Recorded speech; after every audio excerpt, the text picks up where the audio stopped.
It's over. I'm It's sad. done. No, it's not. Why are you sad? Well, it's still got another 12 hours, right? Or Yeah. thereabouts, or It's 10 actually hours. it's so we're recording this at 3 p.m. Pacific time. Pacific time. And then so the rest of this day and all of tomorrow. All of tomorrow. Okay, so Yeah. 11:59 Monday night then. Yep. And I thought it was important that we recorded this episode. I mean, the title's already there. It's like eShop 3DS. It should say Wii U as well. Actually, it will. Mhm. But It the will. Wii U gets no love, so Yeah. Well, I hooked up my Wii U last night. And it's all hooked to my same Nintendo Network ID. And I took a look around. I'm like, oh boy, that's why I stopped playing this thing. Like it's got good stuff. I have good stuff on there. And actually, there was one thing that kind of caught my interest was some of the Wii games. mhm. And I was like, oh, hey, that's kind of neat. yeah. But there's something that tells me that all that'll be re-released anyway. So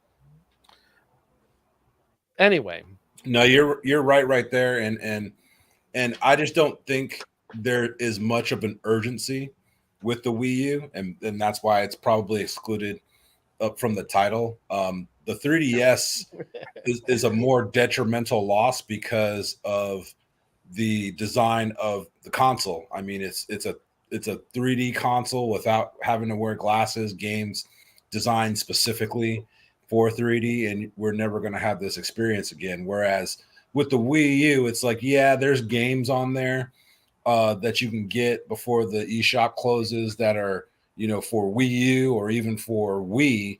But a lot of those games have either been re-released already or ported over to Switch or have a higher chance of getting ported over. So I haven't been spending my last minute shopping times within the Wii U eShop. I wish I could share your optimism about Xenoblade Chronicles X getting that Switch port, but as time goes on, I'm starting to lose hope, man. I'm still optimistic of that. I still feel like that could be a good placeholder release in between Xenoblade Chronicles 3 and maybe the next mainline numbered series. Like I would feel that would be an easy port, but I'm no game developer, so I can't really speak for it. But I can see that as being an easy win to bring to the Switch, like in a drought release season, possibly this holiday season, because we don't know what else is coming out after Zelda. So if you're On listening to this Nintendo, I mean, there's quite a bit of people that have enjoyed the success of Xenoblade Chronicles 3. X could be an easy win right now. Yeah, it's like on one hand, it's like you're absolutely right. But the problem is they've already got the DLC for the for Xenoblade Chronicles 3 season pass already announced for this holiday season. Oh yeah, that's So true. so Yeah. hey, maybe we'll get maybe Xenoblade Chronicles X, that Xenoblade Chronicles export is due for bigger and better things. Like hey, being a launch day exclusive for like whatever's like coming for the Switch too. Yeah, I just feel like for the most part, I think a lot of the major titles for the Wii U have been ported over. I mean, we even got FE Sharp, that Fire Emblem Persona crossover, brought over to the Yeah. Switch. Yeah, So, the second best JRPG on the Wii U got some love, but not the best. yep. And so everybody's clamoring for Wind Waker and Twilight Princess to be ported over. Xenoblade is like a final piece that needs to be ported over, and if that happens, that entire Wii U library that made it special will just be on Switch. Yeah. Well, all that and Devil's Third, but nobody likes Devil's Third. Nah, I didn't care about that, but I know there was a following for it. Yeah, because some people like that. Like games that are so bad they're good, and this definitely seems to fit the bill. Yeah. yeah. So, but yeah, I say I opened up with it's a sad time just because although the 3DS ended production back in what 2020, and we all kind of moved on to the Switch, which is an excellent console and probably by far Nintendo's best console, like probably ever. There was something special about the 3DS. I know John and I were talking the other night, and I remember when the 3DS launched. I secured my pre-order for the Aqua Blue edition, and we got our 3DSs like during our lunch breaks, and I picked up mine with Street Fighter 4, and I think that's the only game that I got at that time. I mean, the launch day was kind of like weak. Um, there wasn't like a big first party title like a Mario or a Zelda or anything like that. Some of those games got delayed, and the 3DS launched at 250. That's home console prices, and but the concept of like being able to play a game in 3D without 3D glasses, and of course during that era, like 3D was making this resurgence in Hollywood and entertainment in general. Like I was intrigued, I was enthralled, and of course, like this is the successor to the DS, which is a handheld that I loved, and so why? Of course, I'm going to get it. And so Street Fighter was awesome on the 3DS. Played well and looked pretty. The 3D effects popped out at you. And then of course, like aside from the games, there were just built-in apps to just show off the technology of the 3DS, like the AR cards and taking 3D pictures. Like I love the device. And during that launch window, the console wasn't selling or flying off the shelves. And so the price point was too high, and it didn't have like that killer app or killer software that would make it fly off the shelf. So months later, they dropped it down to, what was it? Was it 189 or something like that? Yeah. Below $200. And so once they dropped the price, for those of us who were the early adopters, they allowed us to be part of what they call the ambassador program. And I still have that badge on my 3DS, in which, like, hey, for being such a loyal fan and buying this up cost, we're going to give you 10 games, 10 from the Game Boy Advance library, 10 from the NES library that no one else would be able to get. And so, the Game Boy Advance games, like, yeah, you can't just go to the eShop and straight up buy that. But the NES games, eventually they came to the Virtual Console store, but still, like, they gave us, they threw us a bone for, overpaying for the console. But then as time progressed, I think, the games that we wanted to get that year, John and I both, went during our lunch breaks to pick up Dead or Alive Dimensions, which was the 3D version of DOA. And then I think Metal Gear came out that year, and then eventually we got Mario 3D World. So there were the killer titles started coming out, but it was a little later than what we wanted or expected. But for me as a Zelda fan, once it came out with Ocarina of Time 3D, like I was just like blown away on how pretty that game looked and how sharp and crisp the 3D effect looked. Yeah, and they did improve it in the new Nintendo 3DS. Yeah, they did improve that effect. It had a bit of like tracking, so that it would adjust the image depending on the angle you were looking at the screen at. So it would continue to. It wasn't perfect, but it was better. For the 3D effect to work on the original 3D S's, you had to pretty much plant your face in a particular place. Yes. So that's kind of a little bit of a. By the way, for a console that takes it as part of its name, it sure really was such a minor part of it, in my opinion. Now, there were things that they really tried to exploit. I'm going to say it that way. With the 3D gimmick, I'm also going to say it that way. But largely, I don't think that it was okay. To me, it was impressive, but 3D kind of came and went as a fad, and I did kind of predict that even with televisions back then. They don't sell 3D TVs really anymore. Nope. So, but I do applaud the effort and the technology that's behind it. I think that stuff looks really good. But not really necessarily my cup of tea. And I don't think anyone likes like, ooh, I have to have 3D. And like I said, some of the apps that are on the 3DS, especially some of the Nintendo ones specifically, really did kind of like try to um, like be a tech, more of a tech demo, or like be more interactive using the 3D function. So um, I guess it's kind of also kind of telling that they eventually released a version of the 3DS, without the 3D function, the yeah, 2DS. yeah. Yeah. Regrettably, I never picked one of those up. I really wish I had. They're actually slick little units. But no, I never picked one of those up. So, oh well.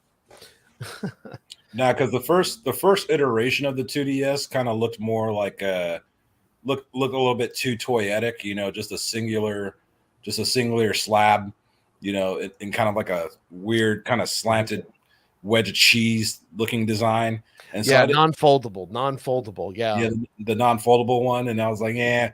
But then eventually they did come out with like a clamshell version to mimic the big brother of the 3DS family, and there were a couple special editions. Like I think there was a Zelda one with the shield on it that I kind of wish I picked up. there's also a Pikachu one as well.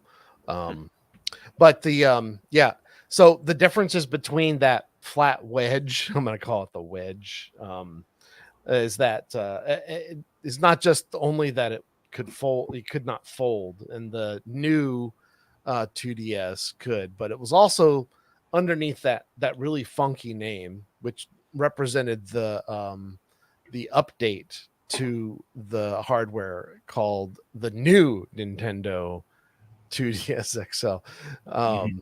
or LL in Japan. I mean, I'm looking at like the Wikipedia article right now, but it's kind of like, yeah, that's what. And so, and there were like, I noticed when I was kind of browsing through the eShop, I was like, oh, there's a select few set of games that are only playable on the new Nintendo 2DS or new Nintendo 3DS. Yes. Yep. And I was like, okay.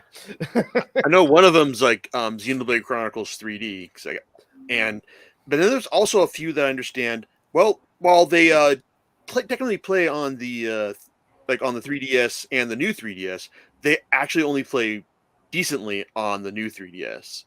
And I think that the Hyrule Warriors port was one of them, because they said that, yeah, it's like you can play this on the original, like on the base version. It's really kind of jank, that you really needed to play it on like the new 3DS in order to actually get a decent bit of playability out of it. Right. Because the new 3DS and new 2DS line, that's where it introduced like a little bit more power, add a little bit more, processing power to it. So, because I have Smash Brothers for my 3DS, and I remember that it ran kind of crappy on the traditional, like slower loading times, but on the new 3DS, 3DS XL kind of booted up a little bit more faster, and of course, the new 3DS XL had that sharper screen, so that's why partly why I upgraded to that version, and also too because of Xenoblade Chronicles. I wanted to say X, but no, just the original Xenoblade Chronicles would only run on that console. So I felt that the new 3DS was going to get a little bit more higher end games, down the line. Didn't necessarily seem to be. There's only quite a handful of games that are only playable on the new 3DS XL, new 2DS XL. But still, I mean, the power that they packed in there, and then of course, like the what is it, the NFC reader for the amiibos. That was a cool feature at that time as well. Yeah, I think Nintendo's probably keen on just not splitting the market, for the 3DS. That's probably what held it back from like them doing like more stuff that was exclusive to the 3DS, the new Exactly. 3DS. Exactly. And that makes more sense too, because like the harder core gamers who want those games portably, like us, we're gonna buy them anyway. And we're gonna get those games anyway. But I thought maybe like, oh, maybe we'll get like, the last story, or something else like ported over from a console port over to the 3DS XL, and I can continue those games on the go. But at least we got Xenoblade Chronicles at that time, and I was cool and satisfied with that. Although I did beat it on Wii, I wanted to go through it again and play through it in 3D. But then, of course, the Switch version came out and just kind of shat on that. Yeah. So I'm gonna issue a mid-podcast retraction because I'm not sure if today is the last day or tomorrow is the last day. So I'm not sure. We'll see. I suppose I'll test. All I know is the eShop is closing March 27th. I don't know if that means like midnight tonight or we have tomorrow to do so. Right. All I know is the past 3 days they've taken more money than I expected to drop. Yeah. So today was my last day, and I think prior to our conversation recording, I got everything I needed to where okay, I got everything I wanted. I got everything I needed on here. And yeah, I'm gonna have to let go of some stuff. I just gotta find other means to play it. But for the most part, I have what I want in my collection. Mm-hmm. Yeah, I would have spent money on it, but technical issues have kept my 3DS from connecting to my outlet. And as much as that sucks, your wallet's probably thanking you anyway. Yeah, my wallet's probably thanking me. And actually, to be honest, the 3DS, my 3DS has been significantly underplayed compared to my original DS. So I mean, not that the games released for it were bad, but it's just never quite grabbed me the way I did for the regular DS. I mean, I still have to finish the first Phoenix Wright game. I still got to finish Fire Emblem Awakening. Still got to finish Luigi's Mansion. I mean, all this stuff that I never got all the way through, and that's just I feel disappointed by it. But even though all these sales you're talking about are insane, what Monster Hunter 4 for $4. I mean, yeah. I look at this and think, yeah, sure, I can get this now, but it's if I didn't play all this stuff before, when am I going to do it now? That's that's just me. Well, it goes, and I think I learned this terminology from you, Jason. It's FOMO. Yeah, it's the fear of missing out because a lot of these games are tied to this console alone, and I don't see any type of way they could re-release this game. I mean, the geniuses at Nintendo, I'm sure, will think of some sort of way, but the hardware was designed, for the 3D and this type of experience. So it's I don't think we'll ever see Super Mario 3D Land ever re-release in the way you can experience it here. I know that Monster Hunter 4 was exclusive to the 3DS. Shin Megami Tensei, I've never been into the mainline Shin Megami Tensei series, but I know Shin Megami Tensei 4 was exclusive to the 3DS, and so there's that fear of missing out on missing out on some of these titles that are just tied and pigeon-held to this console. There's not many, but there are some to where it's the experience on this console is going to be different than what you can experience on a port or even the original hardware came out on. A case in point, Metal Gear Solid 3. Obviously, you're not going to get the best graphical capability of that game through this console, but playing it in 3D is, I love that game so much. Playing that game in 3D just gave me a different experience that I enjoy. Or Dead or Alive or Tekken, I can play those games on my Xbox or PS2 or any of the other consoles I have those games on, but being able to play it in 3D is just a different experience because as quickly as 3D came and went as a gimmick, at the time, I really enjoyed it. There were movies like Spider-Man, The Amazing Spider-Man, I should say.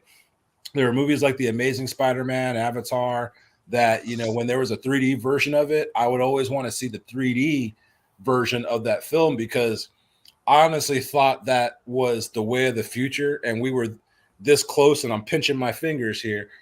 I thought we were this close to having hologram entertainment. Like, okay, we have 3D now.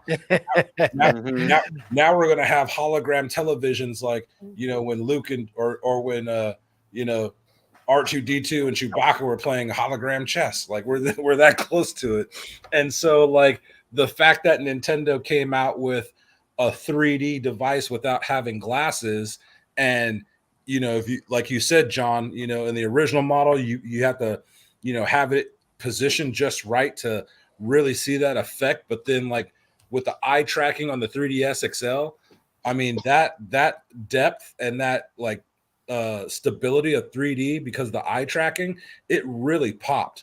And so like it gave me a different experience for some of these games that I played before, or like new experiences with games that were developed exclusively for that console.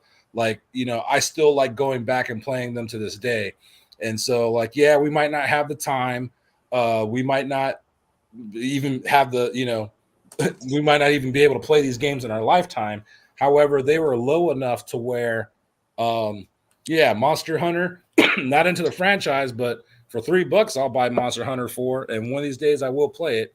But yeah, I just wanted it tied to my library so that way I can just preserve, what this console had and what it was about, and I have a selection of some of the best and greatest that it had to offer already in my library. And sometimes, I go through those ADD moments like, man, I feel like playing, Star Fox 64, and I'll play it on the 3DS, play a couple matches, and it's like, okay, I want to switch over to Mario 3D Land. And now I have them all available to me whenever I have the whim to want to hop back on it. Yep. Yeah, you make an interesting point about all this, about how like the 3D was integral to the 3DS experience, and I'm just kind of but at the same time though, I mean, I just kind of wonder like how many games like are actually necessary to experience in 3D? Because I mean, you brought up Metal Gear Solid 3, and we all know that was a game that was a game that we experienced perfectly fine on in 2D. It's like on the PS2. It's like, but I'm just wondering like how many games are actually like need that 3D experience? Like I think that Super Mario 3D Land was one, because I think Nintendo did Yes. actually do some levels that actually specifically took advantage of the 3D effect in order. Yes. Yeah, so like I mean that would be interesting if Nintendo wanted to go back to that and see, okay, well, how do we get this to to work in like on a 2D screen? It's like, I mean, maybe they'll do that, or maybe they won't, because I think they've already got their ideas on just giving us like a proper open world Mario. If that the bonus stuff in Super Mario 3D 3D worlds like is like is gonna indicate, with Bowser's Fury. But one of the things I think is probably more difficult to replicate is the whole dual screen experience, because hey, this is like a unique setup that like no other system properly copied. And I wonder like, okay, well, how are we gonna like replicate that kind of functionality on other screens? Like there's one series that people were figured, okay, it's over and done with, because there's no way you can like properly like get the whole um functionality, and that was Etrian Odyssey. That was like a six game plus spin-off series. It started on the Mm. DS, and ran through the 3DS as well. And people kind of figured that, okay, well, because a lot of games use that second screen as like a map where you can just like manage all your stats, and also just like create your own map like as you went along. And people were just wondering, well, how are you going to replicate that on a new system, on a system that doesn't have like two screens in order to handle this stuff? Well, Yeah, you bring up a good point, because did you know that they're bringing out that collection on Switch? Like I forget which that's where I name. was going. That's where I was going. Yeah. Yeah, because like they apparently looks like the folks at Atlas have found a way to like to work around this, and we're gonna see that's like how that's gonna work. I mean, obviously it's gonna be on Switch. I mean, for all we know, you could just be playing the game in Tate mode, and like you got like half the screen for for the game, half the screen for for like for the map, which will make sense if you're playing it in handheld mode. But how they're gonna get this to work? Well, they can probably get it to work in it's like in docked mode, but it's just probably gonna be like everyone's just be like groan and say, "Oh, I got to switch back and forth between the map and like the game screen." Oh, well, So what we shall see. So with that, how did you guys feel about the dual screen gameplay? With the Wii U and the 3DS, like, do you feel do you guys miss that, or do you feel like that was just kind of like, cool for the time, but now I don't care about it? It was pretty handy. It's like I liked being able to have like this like the map on one screen. It's like and like the action on another. So I just didn't need to keep flipping between like screens on a regular basis in order to manage your like know where you're going, or in some cases just to manage your inventory. It's like I mean I'd say maybe not an absolutely necessary feature, but it was something that was really nice to have and made for a lot of convenience. And they also found some interesting stuff to do with the touchscreen. Just ask Kirby. Yep. Yeah, I agree. I think it's that the it was a good I liked it. Of course, one of my favorite games to play on it is Pokemon. Now, I played Pokemon on Game Boy Advance, which was its predecessor. But and you didn't need that, for it. But I was like, hey, look, and now I've got this extra screen where I can just do other controls, look at maps, things like that. So yeah, absolutely. Now I didn't have to have, my screen didn't look so crowded. It's like, hey, I got this extra screen, and other things going on down there. So and I think in most instances it was a fairly well executed thing, like from the original DS, right? So yeah, I think it worked well for it.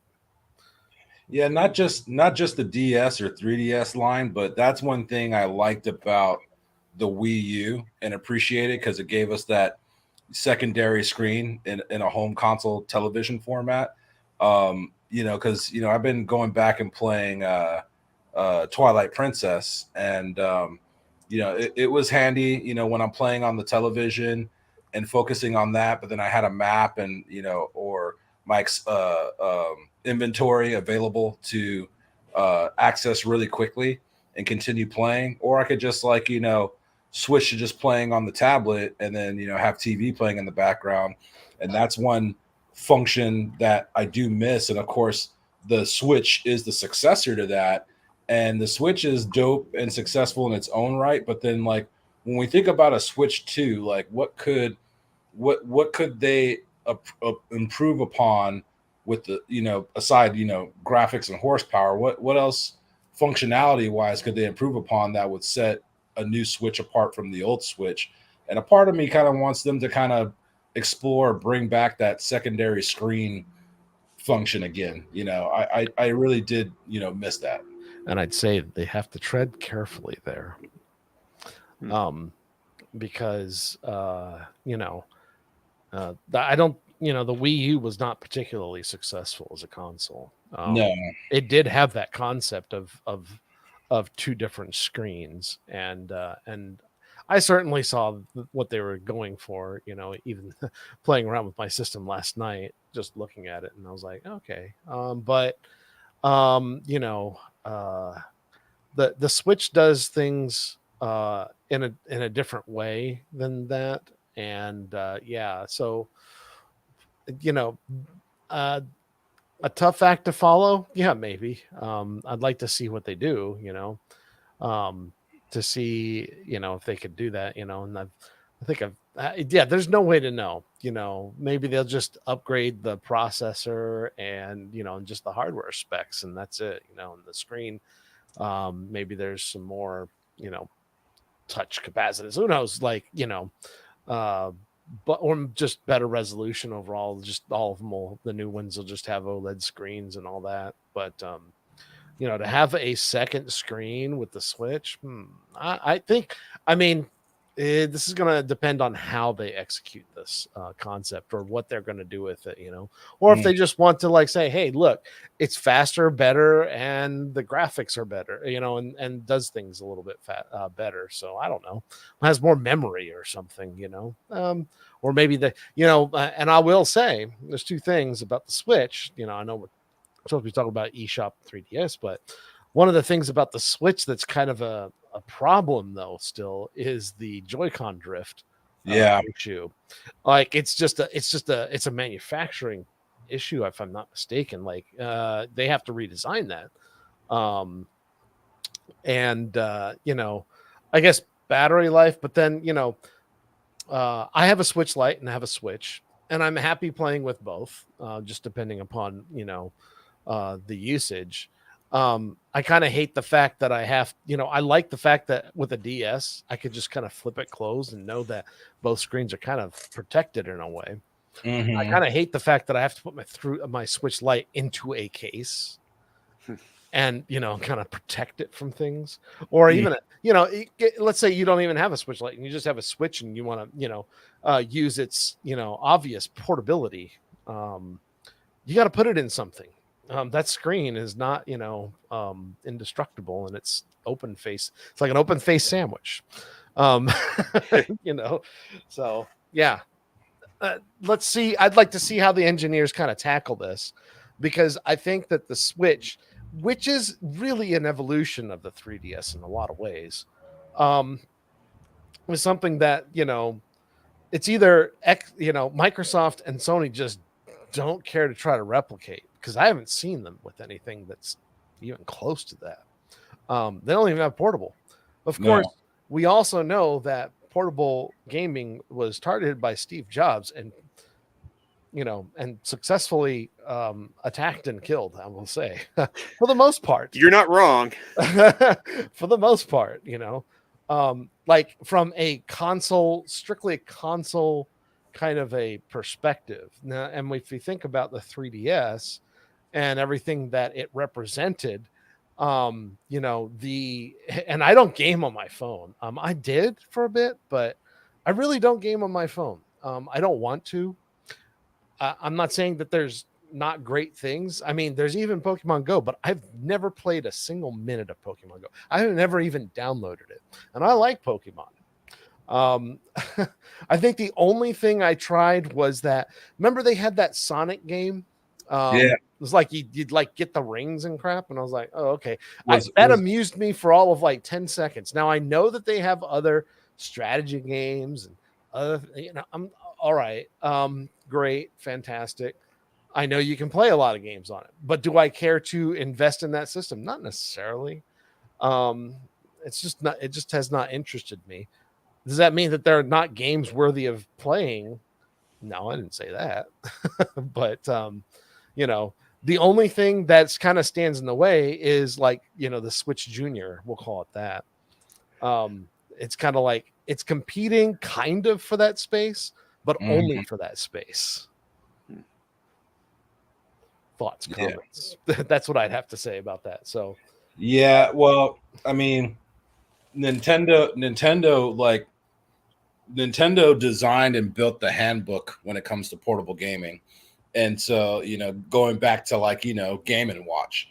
And although I will admit the popularity of mobile gaming, I too, like you, it's like I do have some games on my phone that I kind of play, and you know, you play out of boredom or like when you're waiting in line or whatever. But to me, like, you know, that just drains your phone battery. And then if you ever need to actually use your phone, you know, for an emergency, and it's like, oh crap, like, you know, I was watching Scream this whole weekend, like, oh, the killer's after me, but you know, my phone's dead because I play Pokemon Go too much, or you know, Final Fantasy 7 too much, and it's like, oh wow, I wasted my phone battery based off of an unnecessary reason. You know, that's another reason why I don't necessarily care for cell phone gaming. Plus, I need buttons, and so yeah, you can argue, especially in Japan, you know, mobile gaming has kind of taken the space when it comes to portable gaming. That's why I believe Sony bowed out of the handheld market. They couldn't compete with Nintendo or, you know, smartphones. But Nintendo knows what they're doing, and they have confidence in their product and what they produce.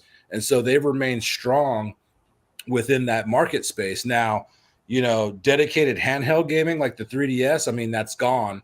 But that's why it's smart on what they did with this hybrid solution. It's like, yeah, you get a home console that you could play, but then also pick up. We made it compact and portable enough where you could pick up and take it on the go. So it's a high like that. They're the ones that introduced that hybrid console concept, and of course now we're starting to see Steam Deck, and then of course other third parties kind of build their own little Switch clones and whatnot, because that's what's popular, getting that console gaming experience on the go.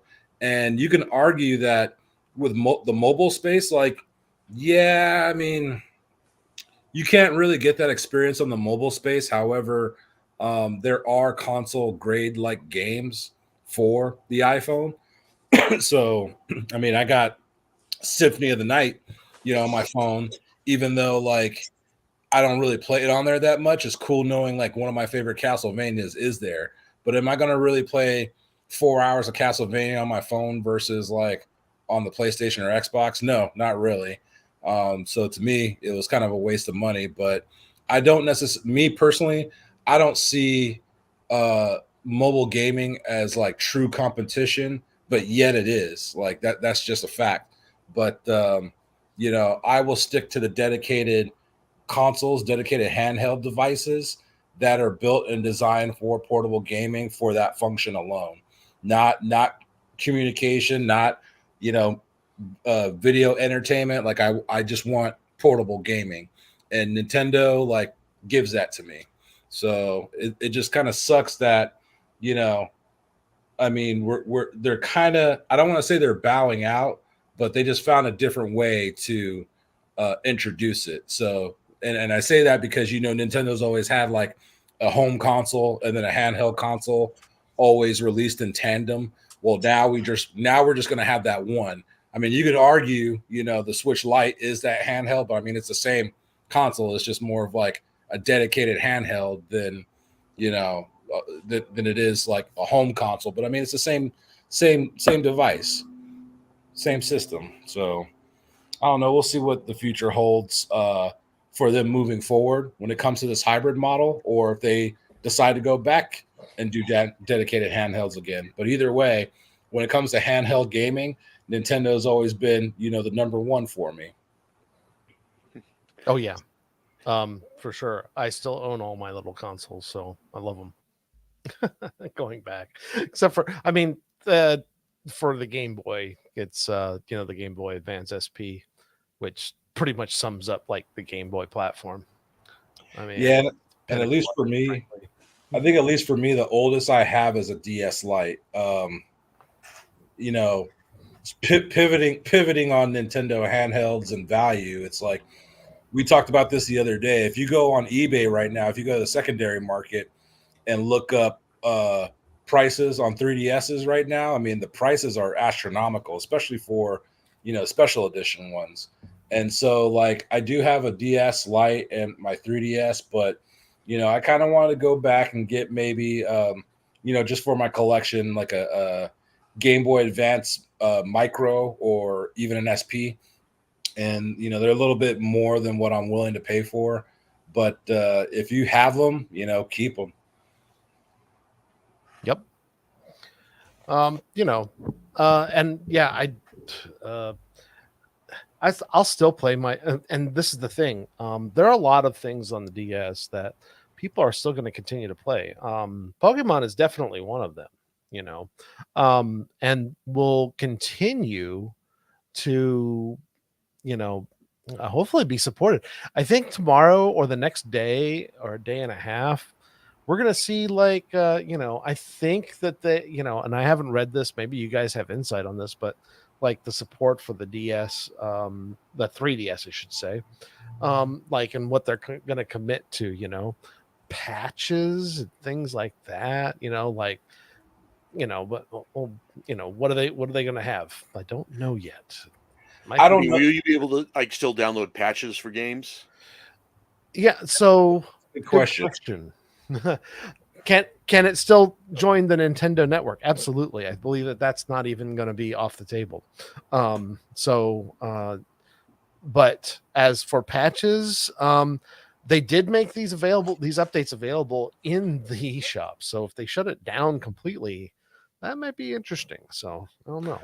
If there's a way to update things without going into the eShop, then yeah, I imagine you'd still be able to make use of that thing. But if you can only update games by going into the eShop, then yeah, you're kind of screwed. Yeah, exactly. Well, this is the reason why um I did notice on some other videos out there, people have talked about like, hey, you know what? You should download those updates, even if you don't have the game, because it will apply if you decide to get that game in the future. Which True. there are, there are games still being sold. Like people still have new games for the 3DS hardware versions that are still in stock.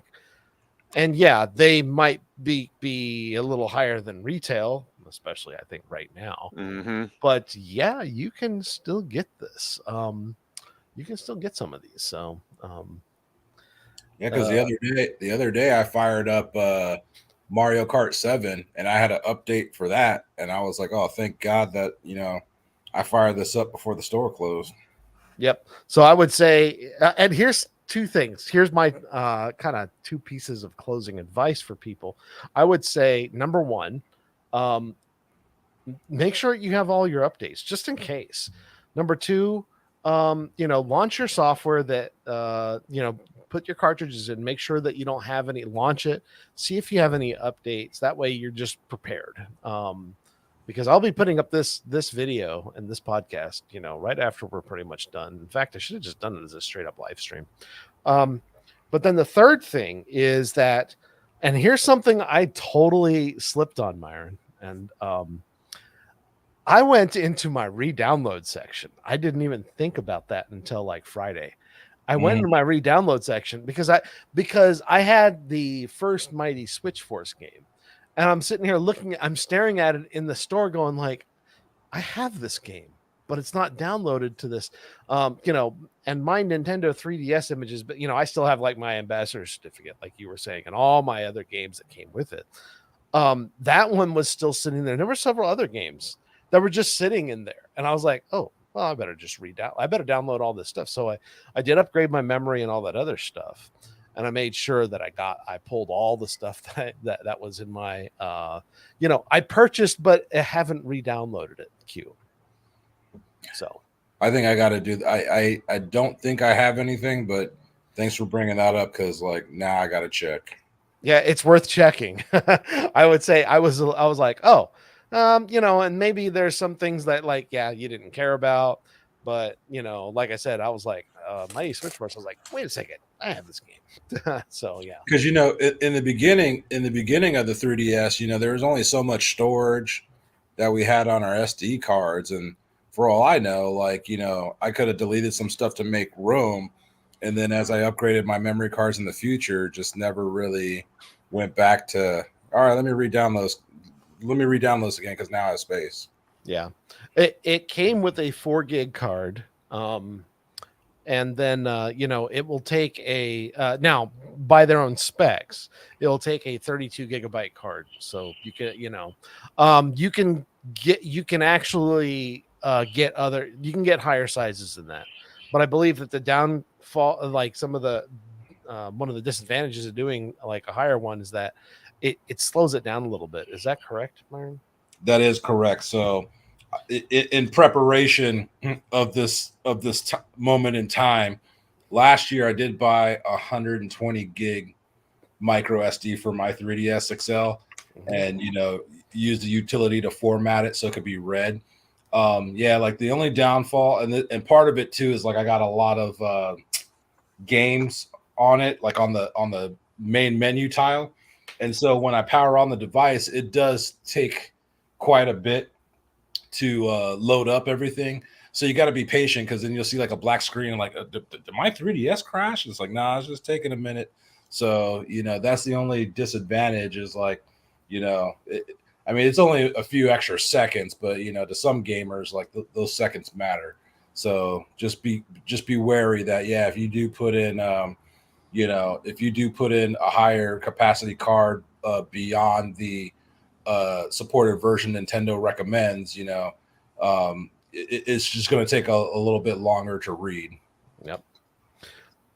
Okay, so you guys have any other final thoughts for the final few hours of the eShop 3DS? It's not really the death of the platform, but it probably is. in a lot of ways. Doesn't mean it's impossible to play, but I'll give you mine right off the bat. I think it's a mistake to do it, but I get it. I understand why Nintendo would do so, shut down the eShop, because for me, it doesn't seem like that those types of technologies, like they have the eShop for the Switch. I believe it's still called the eShop, right? Yes. Yeah. So, and then they have this. But I can understand that they would want to draw a line in the sand as terms of support and other things, when it comes to downloads, right? So for the DS, it is, the 3DS has been around for a while. So, Yeah, I mean, all three devices are like presumably running off, the same eShop, web interface in the back end, and so some could say or argue that the Switch's eShop and the way it's laid out, designed, and how difficult it is to find the games you want and all that, shovelware and all that, like it's held back because of the legacy system still using that same eShop, web app. So the Switch, I mean, not the Switch, but the 3DS and the Wii U.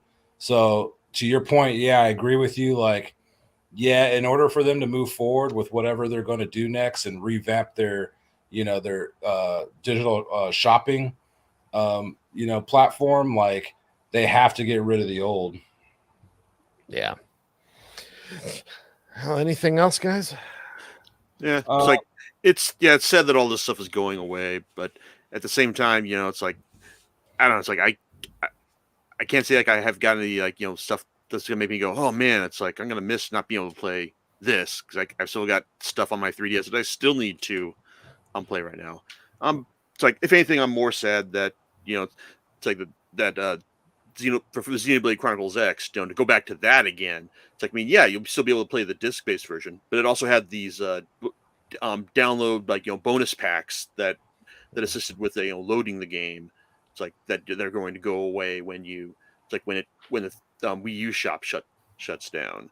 So, but I guess like the best way to sum this up is, for anything that you miss, it's like, it's like you'll still be able to play it. You'll just have to be able to play it any way you can. That's right. Exactly. All right. Well, hey, I think that pretty much wraps it up for us. And well, hey, it's kind of the end of it feels like the end of an era, although one might argue that it had ended a bit ago. So they're just turning the lights off now. Exactly. Like turning off the lights and closing the door. Yep, absolutely. All right, guys, we'll talk to you next time. Have a good one. Have a Take good care, weekend. all.